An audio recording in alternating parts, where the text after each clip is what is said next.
Hello friends, आप लोगों को इस चैनल पे दोबारा स्वागत है। ये हिस्ट्री का डिस्कशन है और हम लोग मॉडर्न हिस्ट्री का डिस्कस कर रहे हैं, जिसमें आज का टॉपिक है सांप्रदायिक पंचाट एवं पूना पैक्ट 1932। तो चलिए इस टॉपिक को कवर करते हैं। पहला क्वेश्चन देखते हैं। पहला क्वेश्चन पूछा गया, निम्नलिखित में से किसने सांप्रदायिक अधिनिर्णय घोषित किया? तो बताइए इसका सही जवाब क्या होगा? Ramsay McDonald. ए ऑप्शन सही है। द्वितीय गोलमेज सम्मेलन में विभिन्न संप्रदाय और दलित वर्गों के लिए पृथक निर्वाचन मंडल के विषय पर कोई सहमति न बन पाई थी। अतः सम्मेलन ने इस समस्या के निदान के लिए ब्रिटिश प्रधानमंत्री रैमजे मैकडोनाल्ड को प्राधिकृत किया और 16 अगस्त 1932 को रैमजे मैकडोनाल्ड ने अपने सांप्रदायिक अधिनिर्णय की घोषणा की, जिसे सांप्रदायिक पंचाट या कम्युनल अवार्ड कहा गया। याद रखिएगा। सेकंड नंबर क्वेश्चन है, अगस्त 1932 के रैमजे मैकडोनाल्ड के सांप्रदायिक पंचाट के द्वारा पहली बार एक पृथक निर्वाचक समूह बनाया गया। किन के लिए? तो अछूतों के लिए। डी आपका करेक्ट ऑप्शन है। ब्रिटिश प्रधानमंत्री रैमजे मैकडोनाल्ड ने 16 अगस्त 1932 को सांप्रदायिक पंचाट प्रस्तुत किया। इसके अंतर्गत प्रत्येक अल्पसंख्यक समुदाय के लिए विधानमंडलों में कुछ सीटें सुरक्षित कर दी गई, जिनके सदस्यों का चुनाव पृथक निर्वाचन मंडल द्वारा किया जाना था। मुसलमान और सिख तो पहले से ही अल्पसंख्यक माने जाते थे, लेकिन अब इस नए कानून के अंतर्गत दलित वर्ग को भी अल्पसंख्यक मानकर हिंदुओं से अलग कर दिया गया है। नेक्स्ट क्वेश्चन थर्ड है। क्वेश्चन नंबर थर्ड में पूछा गया है, मैकडोनाल्ड के सांप्रदायिक पंचाट ने किसे पृथक चुनाव क्षेत्र एवं आरक्षित सीटें आवंटित नहीं की थी? बताइए। तो बौद्धों को। डी आपका सही जवाब है। 16 अगस्त 1932 को ब्रिटिश प्रधानमंत्री रैमजे मैकडोनाल्ड ने सांप्रदायिक पंचाट की घोषणा की। इसमें पृथक निर्वाचक पद्धति को न केवल मुसलमानों के लिए जारी रखा गया, बल्कि इसे दलित वर्गों पर भी लागू किया गया।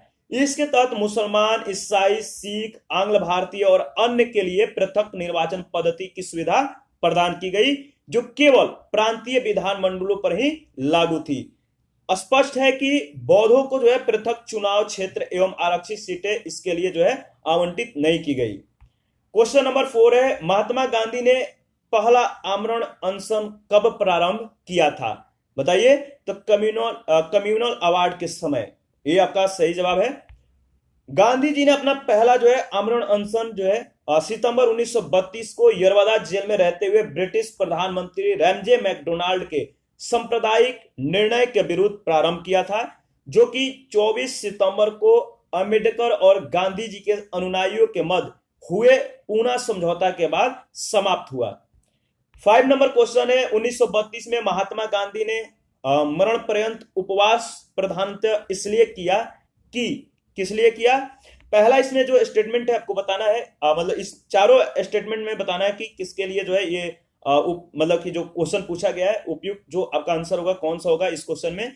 तो पहला है, गोलमेज सभा भारतीय राजनीतिक आकांक्षाओं को संतुष्ट करने में असफल हुई। दूसरा है, कांग्रेस और मुस्लिम लीग में मत भिन्नता थी। तीसरा है, रैमजे मैकडोनाल्ड ने सांप्रदायिक अधिनिर्णय की घोषणा की। और चौथा, ए बी सी कथनों में से कोई भी सही नहीं है। देखिए इसमें सी सही है, रैमजे मैकडोनाल्ड ने सांप्रदायिक अधिनिर्णय की घोषणा की। ठीक है, तो सी ऑप्शन आपका सही है। क्वेश्चन नंबर 6 से, सांप्रदायिक अवार्ड एवं पूना पैक्ट में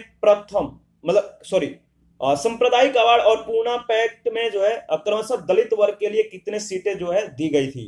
तो बताइए। तो देखिए पूना सांप्रदायिक अवार्ड और पूना पैक्ट में दलित वर्ग के लिए सांप्रदायिक अवार्ड के लिए 71 और पूना पैक्ट में 147 दलित वर्गों के लिए सीटें दी गई। आपका बी सही जवाब है। और आगे बढ़ते हैं। 7 नंबर क्वेश्चन है, पूना पैक्ट संबंधित था। बताइए किसके लिए? तो पूना पैक्ट दलित वर्गों के लिए दलित वर्गों से संबंधित था। आपका ए सही जवाब है। और नेक्स्ट क्वेश्चन 8 है, पूना समझौता का उद्देश्य था क्या था? तो दलित वर्गों को प्रतिनिधित्व देना। बी आपका सही जवाब है। और 9 नंबर क्वेश्चन है, कथन ए, पूना पैक्ट ने कम्युनल अवार्ड के उद्देश्य को धाराशाही कर दिया। और आर देखते हैं। देखिए इसमें जो कारण जो आर है, उसके माध्यम से संसद एवं विधानसभाओं में अनुसूचित जातियों एवं अनुसूचित जनजातियों के सीट आरक्षण का मार्ग प्रशस्त हो गया। तो देखिए इसमें ए और आर में से कौन सही है, तो ए और आर दोनों सही है और आर ए की सही व्याख्या भी है। कैसे? 16 अगस्त 1932 को रैमजे मैकडोनाल्ड ने अपने सांप्रदायिक निर्णय यानी कम्युनल अवार्ड की घोषणा की और इस अधिनिर्णय के तहत मुसलमानों, यूरोपियों और सिखों के साथ साथ दलित वर्गों के लिए भी पृथक निर्वाचन मंडल का प्रावधान किया गया। इसके विरोध में गांधी जी 20 सितंबर को आमरण अनशन पर बैठ गए और अंततः 24 सितंबर 1932 को पूना में एक समझौता हुआ जिसमें 2 शर्तों के आधार पर जो है संयुक्त निर्वाचन मंडल बनाए जाने के संबंध में सहमति हुई। ये 2 शर्तें क्या थी? पहला था विभिन्न प्रांतीय विधानमंडलों में दलित वर्गों के लिए 148 सीटें आरक्षित की गई, जबकि सांप्रदायिक अधिनिर्णय में केवल 71 सीटें जो है व्यवस्थित थी। दूसरा जो था, दूसरे केंद्रीय विधानमंडल में सामान्य वर्ग की सीटों में जो है इसमें 18 सीटें यानी 18% सीटें दलित वर्ग के लिए आरक्षित की गई। इस तरह से जो है कारण आर और कथन ए की सही व्याख्या करता है और दोनों कथन सही है, तो ए विकल्प आपका उपयुक्त होगा। क्वेश्चन नंबर 10 है बी आर अंबेडकर और गांधी के बीच एक समझौता हुआ था जो कहलाता है, क्या कहलाता है? तो पूना समझौता। आगे बढ़ते हैं। क्वेश्चन नंबर 11 है पूना पैक्ट पर हस्ताक्षर किए थे, किसने किया था? तो देखिए इसमें जो ऑप्शन दिया गया है इसमें डाउट है। देखिए सांप्रदायिक अधिनिर्णय के विरुद्ध गांधी जी के आमरण अनशन के बाद पूना समझौता 24 सितंबर 1932 को जो है हस्ताक्षरित हुआ। ठीक है, यानी कि सांप्रदायिक अधिनिर्णय के विरुद्ध गांधी जी के आमरण अनशन के बाद पूना समझौता 24 सितंबर 1932 को हस्ताक्षरित हुआ और इस समझौते पर गांधी जी के समर्थक और अंबेडकर ने जो है हस्ताक्षर किए थे। गांधी जी ने इस पर जो है हस्ताक्षर नहीं किए थे, तो गांधी जी के समर्थकों और अंबेडकर के बीच जो है यहाँ पे जो है मतलब इस कह सकते समझौता पे हस्ताक्षर हुआ था। तो याद रखना है गांधी जी का इस पे जो है हस्ताक्षर नहीं हुआ था।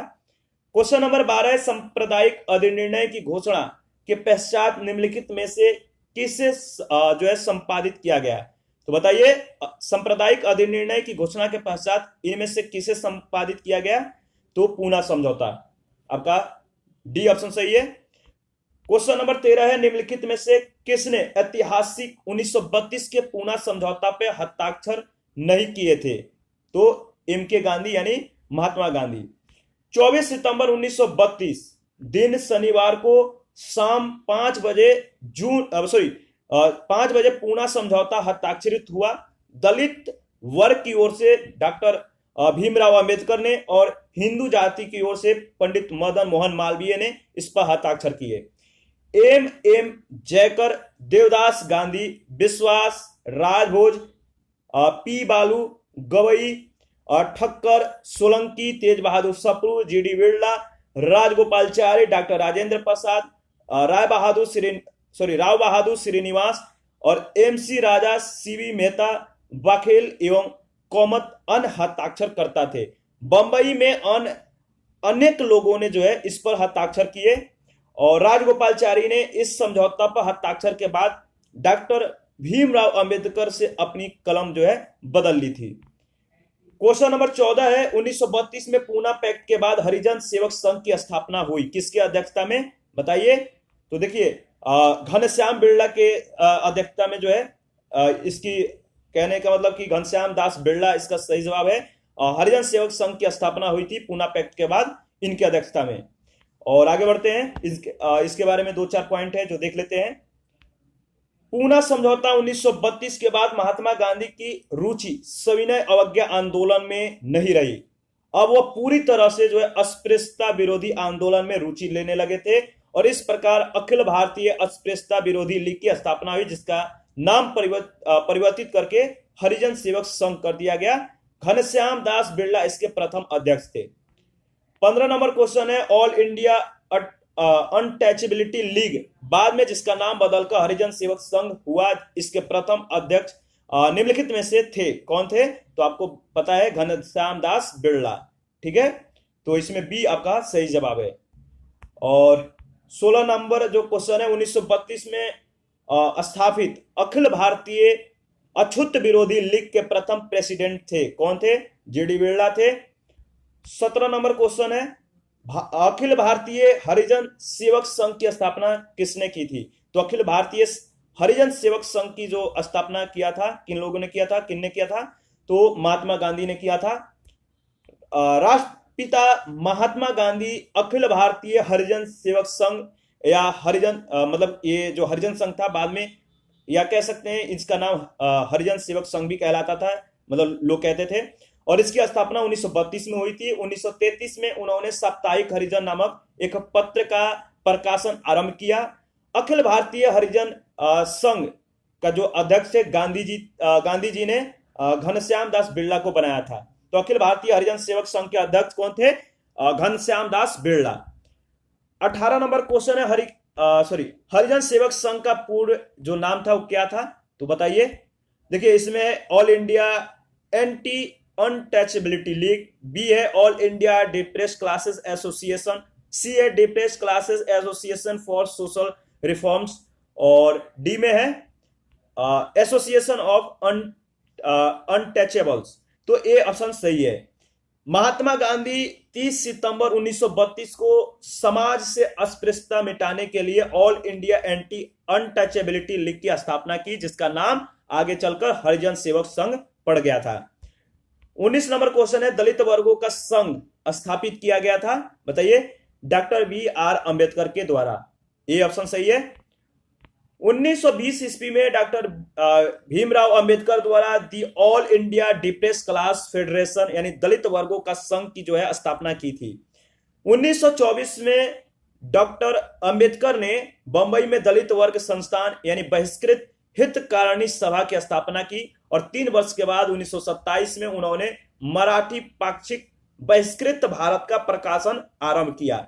इसी वर्ष सवर्ण हिंदुओं और अछूतों में सामाजिक समानता के सिद्धांत का प्रचार करने हेतु उन्होंने समाज समता संघ जो है स्थापित किया। जीवन के अंतिम समय में इन्होंने बौद्ध धर्म अपना लिया था। तो याद रखिएगा। 20 नंबर क्वेश्चन है, निम्नलिखित में से किसने कहा था महात्मा गांधी क्षणिक भूत की भांति धूल उठाते हैं लेकिन अस्तर नहीं? तो देखिए ये जो बात कहे थे किसने कहा था? तो डॉक्टर भीमराव अंबेडकर ने। ये सही जवाब है।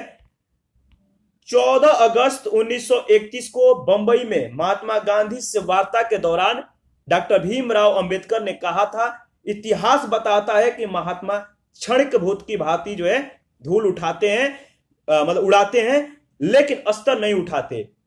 और मतलब कि दलितों की स्थिति के बारे में गांधी जी और अंबेडकर के बीच जो है मतभेद था। ब्रिटिश प्रधानमंत्री रैमजे मैकडोनाल्ड द्वारा घोषित कम्युनल अवार्ड में दलितों को पृथक प्रतिनिधित्व दिए जाने के बाद 20 सितंबर 1932 को महात्मा गांधी ने आमरण अनशन प्रारंभ किया। 24 सितंबर को अंबेडकर और गांधी जी के अनुयायियों के बीच पूना में जो है समझौता हुआ, यानी पूना समझौता हुआ। और नेक्स्ट क्वेश्चन देखते हैं। देखिए नेक्स्ट टॉपिक हमारा है कांग्रेस समाजवादी पार्टी 1934। तो चलिए इसको भी कवर कर लेते हैं। पहला क्वेश्चन है, कांग्रेस सोशलिस्ट पार्टी की पहली बैठक हुई थी, कहां पे हुई थी? तो पटना में हुआ था। ठीक है, इसके बारे में डिस्कस कर लेते हैं।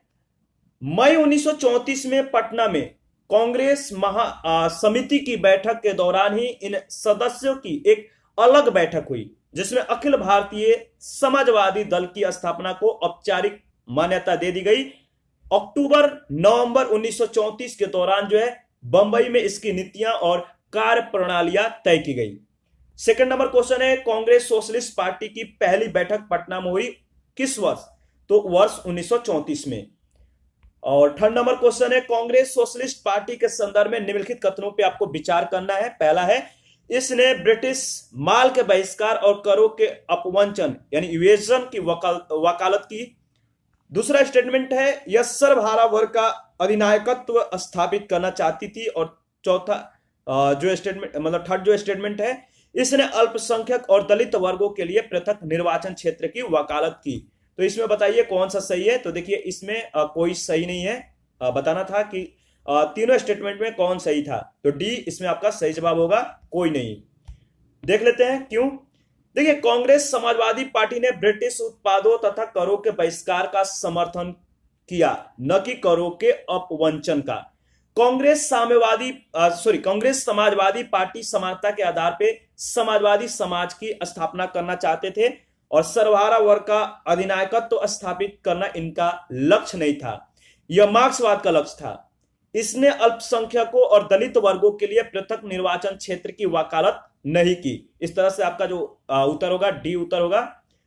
आगे क्वेश्चन देखते हैं। क्वेश्चन नंबर 4 है, निम्न में से कौन कांग्रेस समाजवादी दल का प्रमुख नेता था? तो आचार्य नरेंद्र देव थे। कांग्रेस समाजवादी पार्टी की स्थापना जो हुआ था 1934 में हुआ था और संस्थापक कौन थे? तो आचार्य नरेंद्र देव और जयप्रकाश नारायण। अन्य सदस्य जो थे वो थे अशोक मेहता, अच्युत पटवर्धन, मीनू मसानी, डॉक्टर राम मनोहर लोहिया, पुरुषोत्तम विक्रम दास, यूसुफ मेहराले, गंगा शरण सिंह और कमला देवी चट्टोपाध्याय आदि लोग थे।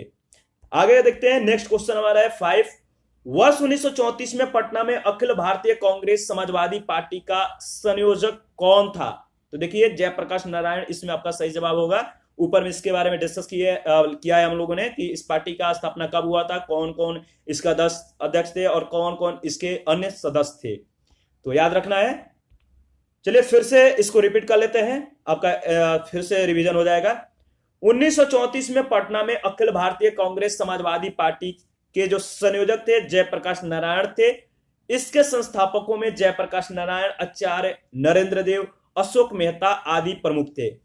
जयप्रकाश नारायण को पार्टी का महासचिव और आचार्य नरेंद्र देव को अध्यक्ष चुना गया था। इन नेताओं ने युवा वर्ग को कम्युनिस्ट पार्टी की ओर से जो है जाने से रोकने के लिए कांग्रेस समाजवादी पार्टी की स्थापना की थी। 6 नंबर क्वेश्चन है, 1934 में कांग्रेस समाजवादी पार्टी का गठन किया गया था किनके द्वारा? तो जयप्रकाश नारायण और आचार्य नरेंद्र देव के द्वारा। बी आपका सही जवाब है।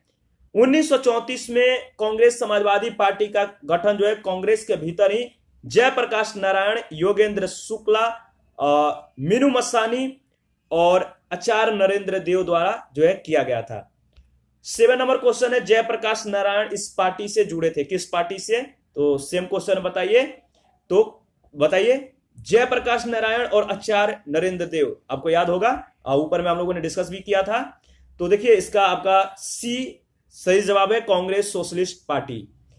और 8 नंबर क्वेश्चन है, बिहार सोशलिस्ट पार्टी के संस्थापक कौन थे? इसमें ऑप्शन में आपको चूज करके बताना है। तो जयप्रकाश नारायण।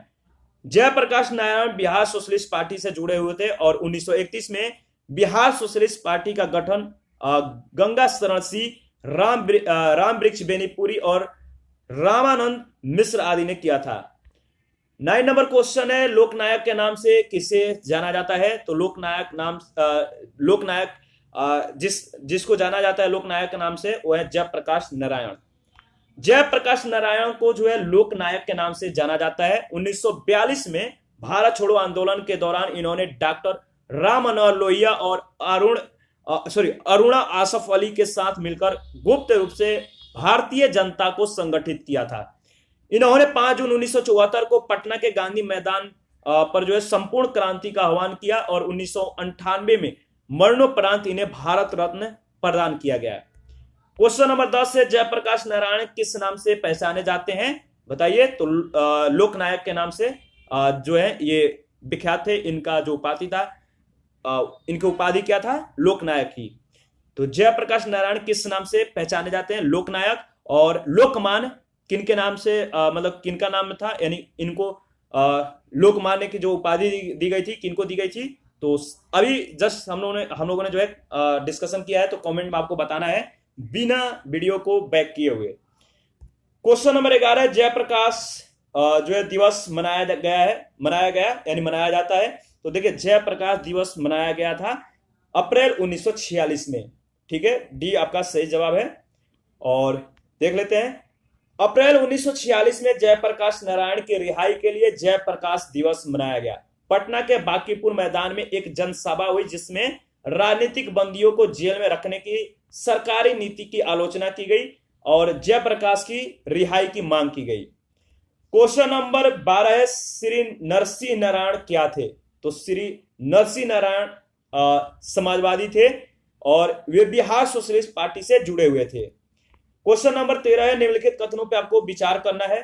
दो स्टेटमेंट है। पहला है 1936 में हस्ताक्षरित बंबई मैनिफेस्टो प्रत्यक्ष रूप से समाजवादी आदर्शों के प्रतिपादन का विरोधी था। दूसरा है इसको समस्त भारत से बृहत व्यापारिक समुदाय का सहयोग मिला हुआ था। तो बताइए इसमें कौन सही है। तो पहला दूसरा दोनों सही है। 20 मई 1936 को बंबई के 21 यानी 21 उद्योगपतियों ने बंबई मैनिफेस्टो पर जो है हस्ताक्षर किया। यह मैनिफेस्टो प्रत्यक्ष रूप से समाजवादी आदर्शों के जो है प्रतिपादन का विरोधी था, जैसा कि नेहरू ने लखनऊ अधिवेशन में कहा था। इस मैनिफेस्टो को बृहद व्यापारिक समुदाय का सहयोग भी मिला, इसलिए जो है प्रश्न का दोनों में जो कथन है दोनों विकल्प है सही है। आपका सी सही जवाब होगा। ठीक है। नेक्स्ट टॉपिक है प्रांतीय चुनाव और मंत्रिमंडल का गठन 1937। तो चलिए इसको भी कवर कर लेते हैं। छोटा टॉपिक है, ज्यादा लंबा भी नहीं है। तो पहला क्वेश्चन देखते हैं।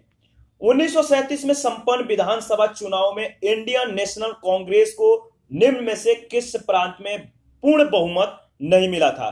तो पंजाब में जो है इसे पूर्ण बहुमत नहीं मिला था।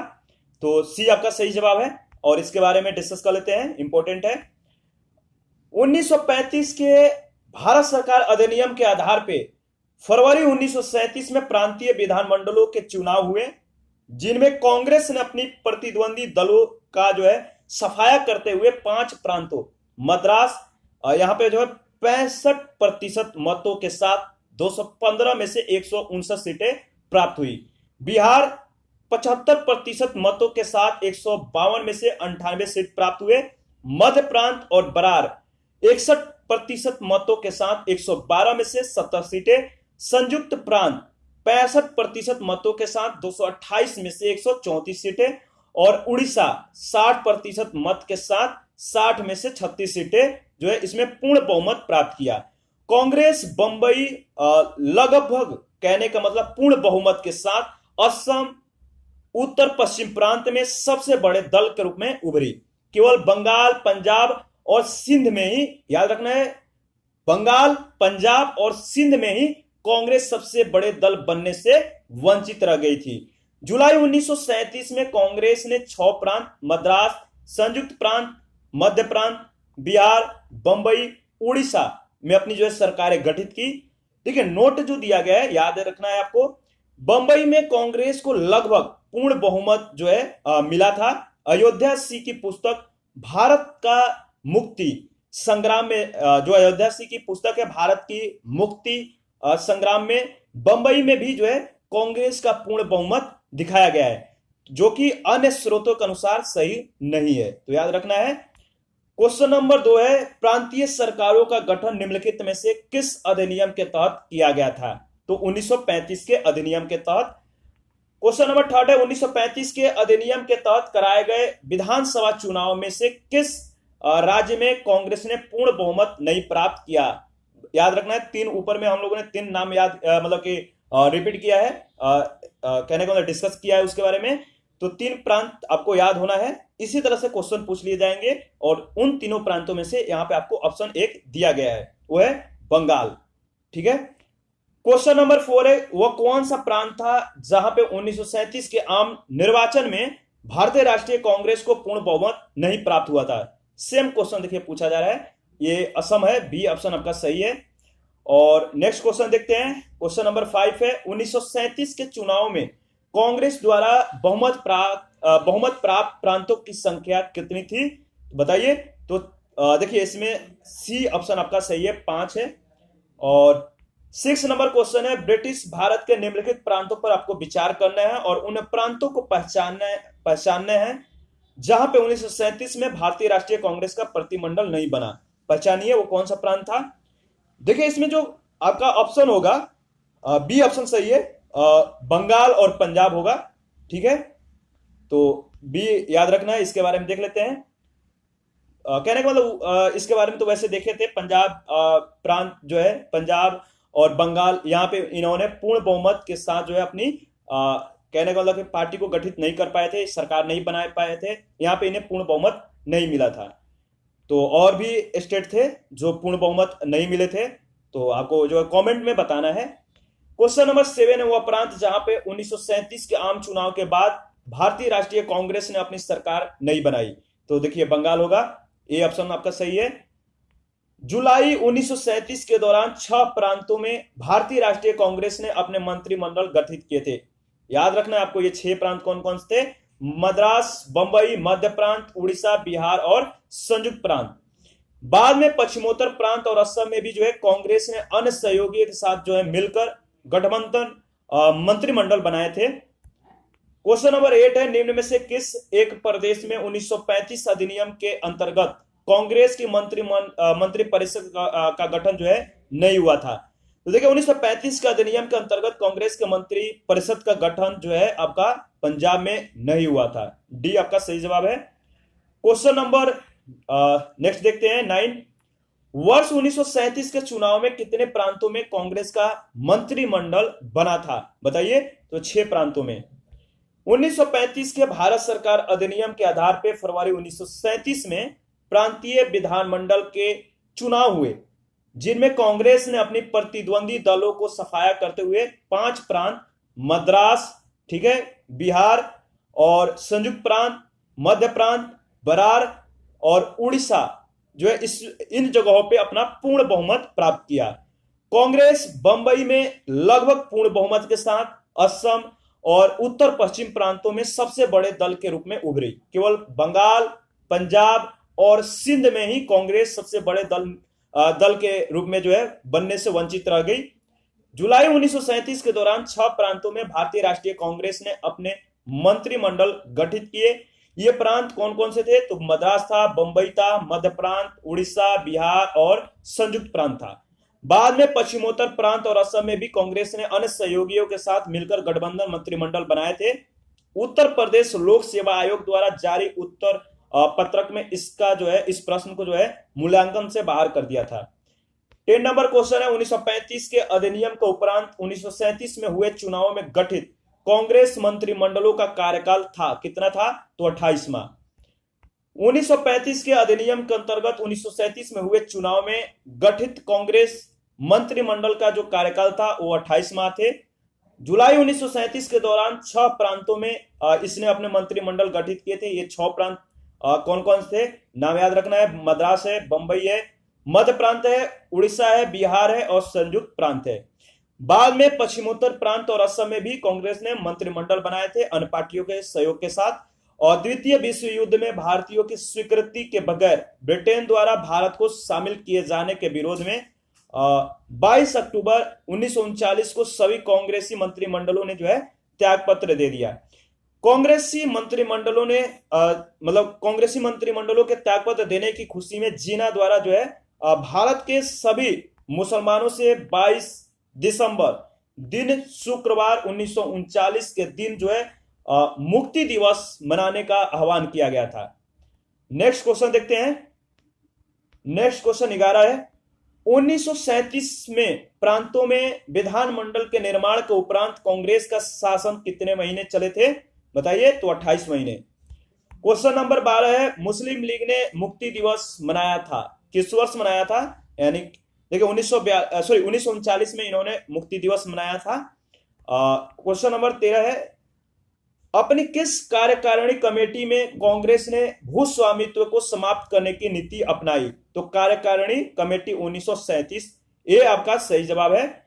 भारतीय राष्ट्रीय कांग्रेस की कार्यकारिणी कमेटी ने 1937 में भू स्वामित्व को समाप्त करने की नीति अपनाई। संयुक्त प्रांत और बिहार में कांग्रेस सरकारों द्वारा काश्तकारी बिल पारित किए गए। सभी कांग्रेस शासित प्रांतों में कृषकों को साहूकारों के चंगुल से बचाने और सिंचाई सुविधाओं को बेहतर बनाने के प्रयास किए गए। ठीक है। क्वेश्चन नंबर 14 है 1937 के चुनाव के पश्चात यूपी में गठित मंत्रिमंडल में किसको वित्त विभाग सौंपा गया था? तो रफी अहमद किदवई को। बी आपका सही जवाब होगा। 1937 में संपन्न भारतीय विधानसभा चुनाव में यूपी यानी संयुक्त प्रांत के कुल 228 में से 134 स्थानों पर जो है कांग्रेस को सफलता मिली। संयुक्त प्रांत में कांग्रेस ने अकेले ही सरकार बनाई और इस सरकार में प्रधानमंत्री गोविंद बल्लभ पंत और कानून एवं न्याय मंत्री कैलाश नाथ काटजू थे। जबकि वित्त विभाग के जो मंत्री थे यानी वित्त विभाग जिन्हें सौंपा गया था वो थे रफी अहमद किदवई, इनको वित्त विभाग सौंपा गया। नेक्स्ट क्वेश्चन देखते हैं, क्वेश्चन नंबर हमारा 15 है, कांग्रेस प्रशासित प्रदेशों में मुस्लिमों की शिकायतों से संबंधित रिपोर्टों पर विचार कीजिए। इन 3 रिपोर्टों में आपको बताना है कि कालानुक्रम अनुसार कौन सही है। देखिए इसमें जो आपका सही है ए ऑप्शन सही है। पहला था पीरपुर रिपोर्ट, शरीफ रिपोर्ट, इसके बाद मुस्लिम सफरिंग्स अंडर कांग्रेस रूल, यानी जैसा है वैसे ही आपको इसमें सही है 1 2 3, ए ऑप्शन सही है। और देख लेते हैं, कांग्रेस प्रशासित प्रदेशों में मुस्लिमों की शिकायतों से संबंधित रिपोर्टों का कालक्रम जो है इस प्रकार है। पीरपुर रिपोर्ट 1938 में, शरीफ रिपोर्ट 1939 और फजलुल हक रिपोर्ट अथवा Muslim sufferings under Congress rule December 1939। देखिए हमारा नेक्स्ट टॉपिक है कांग्रेस का त्रिपुरी संकट 1939। इस टॉपिक को नेक्स्ट वीडियो में डिस्कस करेंगे। अभी के लिए इतना ही। अगर ज्यादा टॉपिक कवर करेंगे तो आप भी बोर हो जाएंगे और आपका अटेंशन जो होगा कम हो जाएगा। तो जो है आप वीडियो को 1-2 बार रिवीजन करिए। नेक्स्ट टॉपिक को जो है नेक्स्ट वीडियो में हम लोग डिस्कस करेंगे। आप अपना प्रतिक्रिया जरूर दीजिए और हमारा टेलीग्राम का चैनल जो है आप ज्वाइन कर सकते हैं। वहां पे आपको करेंट अफेयर से चीजें जो है प्रोवाइड कराई जाती है।